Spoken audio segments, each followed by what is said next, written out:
We have two stories for you this morning, one from Mary and one from Zechariah.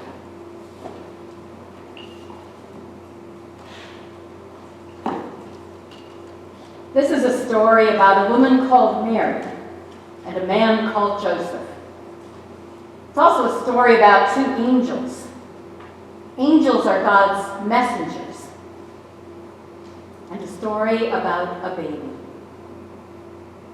God sent the first angel, who was called Gabriel, to Mary with a message.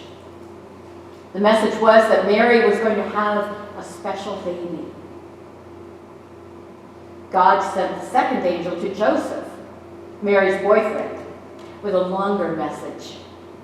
The message was that Mary was going to have a baby and that Joseph was to help Mary look after the baby. And Joseph was to give the baby a special name. The baby was going to be called, can you guess?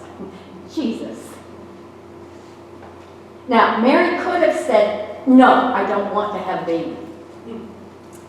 And Joseph could have said a lot of no's. "No, I won't look after Mary," and "No, I won't help Mary look after the baby," and "No, I won't call him Jesus.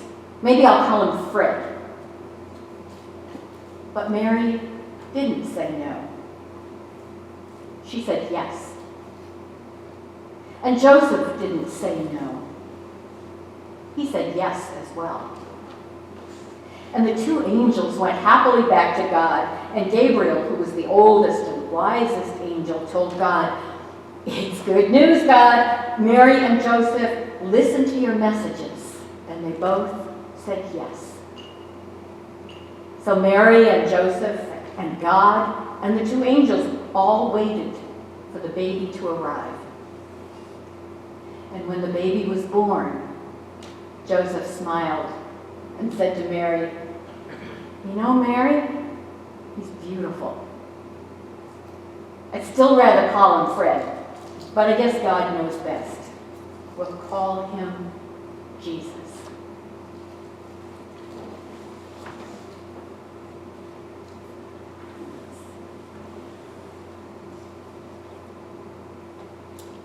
It's all right now. I can talk now. But for 9 months, I couldn't. You've probably guessed my name, Zechariah.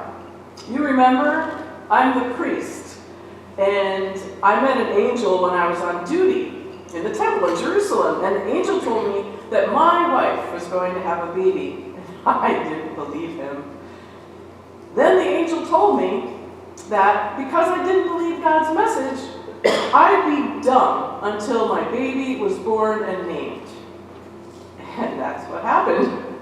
I couldn't speak for 9 months.